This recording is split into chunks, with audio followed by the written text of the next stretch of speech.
பிஸ்மில்லாஹிர் ரஹ்மானிர் ரஹீம். அளவற்ற அருளாளன், நிகரற்ற பேரன்புடையோன், எல்லாம் வல்ல அல்லாஹுவின் திருப்பெயரை கொண்டு ஆரம்பம் செய்கின்றோம். மேன்மை மிக்க பெருமக்களே, கொடுக்கல் வாங்கல் இவைகளிலே நேர்மையோடும் நீதத்தோடும் நம்பிக்கையோடும் நடந்து கொள்ள வேண்டும். ஒருவரிடம் 10,000 ரூபாய் கடன் வாங்கி பிறகு தருகிறேன் என்று சொன்னால் அவரை எந்த ஒரு நம்பிக்கை துரோகமும் செய்யாமல் சொன்ன நேரத்திலே திருப்பி கொடுக்க வேண்டும். அதுபோன்று சிலரிடத்திலே தானியங்களோ அல்லது ஏதாவது பொருள்களோ இருக்கும் பட்சத்தில் அந்த பொருளை அடுத்தவரிடம் கொடுத்து பணம் பெற்றுக்கொள்வது, அல்லது இந்த பொருளை நீங்கள் கொடுங்கள், 10 நாட்கள் அல்லது 20 நாட்கள் கழித்து உங்களுக்கு பணமாக தருகிறேன் என்று சொல்லி பண்டமாற்றம் செய்து கொள்வது, இப்படி கொடுக்கல் வாங்கல் விஷயங்களில் நீங்கள் நேர்மையோடும் நீதியோடும் நம்பிக்கையோடும் நடந்து கொள்வது குறித்து திருக்குர்ஆன் நமக்கு எச்சரிக்கையாகவும் அன்போடும் சொல்லி காட்டுகின்றது. காரணம் என்னவென்றால், பெருமை, மோசடி, கடன் ஆகியவையிலிருந்து நீங்கிய நிலையில் ஒரு மனிதர் இறந்துவிட்டால் அவர் சொர்க்கத்தில் நுழைந்து விடுவார் என்று நபிகள் ஸல்லல்லாஹு அலைஹி வஸல்லம் அவர்கள் கூறுகின்றார்கள். பெருமை, மோசடி, கடன் ஆகியவற்றிலிருந்து நீங்கிய நிலையிலே ஒரு மனிதர் இறந்துவிட்டால் அவர் சொர்க்கத்திலே நுழைந்து விடுவார் என்று நபிகள் ஸல்லல்லாஹு அலைஹி வஸல்லம் அவர்கள் கூறுகின்றார்கள்.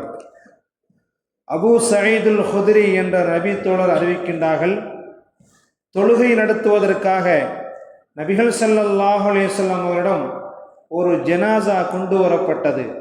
உடனே உங்களின் நண்பர்களுக்கு கடன் உள்ளதா என்று நபி அவர்கள் கேட்க, அதாவது இறந்துவிட்ட அந்த ஜனாசாவின் மீது ஏதாவது கடன் இருக்கிறதா என்று நபிகள் ஸல்லல்லாஹு அலைஹி வஸல்லம் அவர்கள் தோழர்களை பார்த்து கேட்க, ஆம் என்று தோழர்கள் பதில் கூற, அந்த கடனை, அதாவது இறந்துவிட்ட ஜனாசாவின் மீது இருக்கக்கூடிய கடனை நிறைவேற்றுவதற்கு பொருளை அவர் ஏதேனும் விட்டு சென்றிருக்கிறாரா என்று நபி அவர்கள் கேட்க, இல்லை என்று தோழர்கள் சொல்ல, அப்படியானால் உங்களின் தோழருக்கு, அதாவது இறந்துவிட்ட அந்த சகோதரருக்காக வேண்டி நீங்கள் தொழுகை நடத்தி கொள்ளுங்கள் என்று நபி அவர்கள் சொல்ல, அல்லாஹுவின் தூதரே, அவர் கொடுக்க வேண்டிய கடனை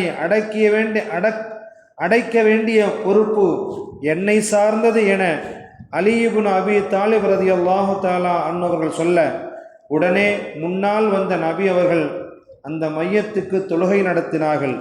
வேறொரு அறிவிப்பில் ஹதீஸிலே கூறப்பட்டுள்ளது, பொருள் பதிவாகியிருக்கிறது, மேலும் முஸ்லீமான உமது சகோதரனின் அடகு என்ற விலங்கை நீங்கள் உடைத்தது நீக்கியது போல நரகத்திலிருந்து உமது அடகையும் அல்லாஹ் நீக்குவானாக என்று அலி ரலியல்லாஹு தஆலா அன்ஹு அவர்களுக்கு நபிகள் ஸல்லல்லாஹு அலைஹி வஸல்லம் துஆ செய்துவிட்டு, ஒரு முஸ்லிமான அடியார் தன் சகோதரரின் கடனை நிறைவேற்றினால் மறுமையில் அவரது அடகை அல்லாஹு தஆலா நீக்குவான் என்று நபிகள் ஸல்லல்லாஹு அலைஹி வஸல்லம் அவர்கள் கூறினார்கள்.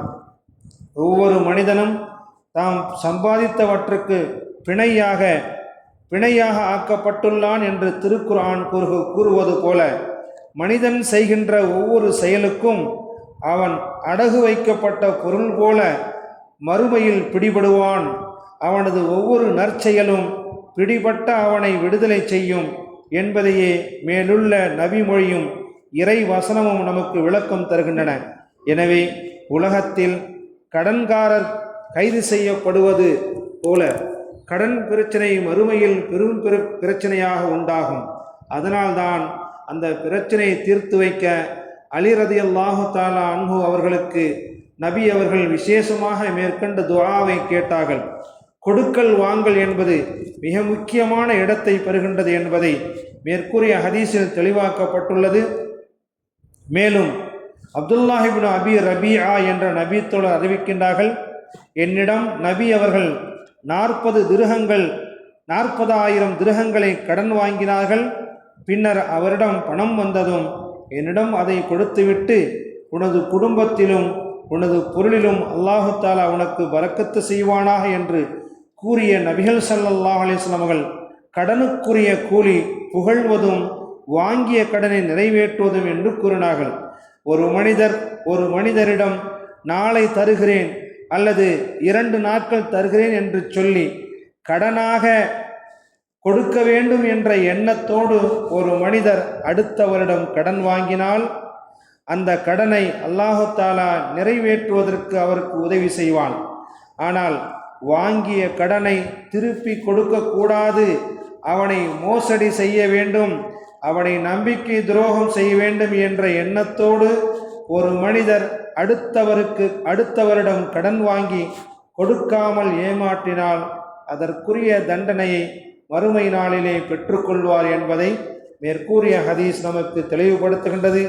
அல்லாஹு தாலா நம்முடைய வாழ்க்கையிலே கொடுக்கல் வாங்கல் விஷயத்திலே நீதத்தோடும் நேர்மையோடும் நம்பிக்கையோடும் நடக்கக்கூடிய பாக்கியத்தை நமக்கு அல்லாஹ் தந்தருள்வானாக. சுப்ஹானல்லாஹி பிஹம்திஹி சுப்ஹானக்கல்லாஹும்ம வ பிஹம்திக அஷ்ஹது அன் லா இலாஹா இல்லா அன்த அஸ்தக்ஃபிருக வ அத்தூபு இலைக். சுப்ஹான ரப்பிக ரப்பில் இஸ்ஸத்தி அம்மா யசிஃபூன். அஸ்ஸலாமு அலல் முர்ஸலீன் வல்ஹம்துலில்லாஹி ரப்பில் ஆலமீன்.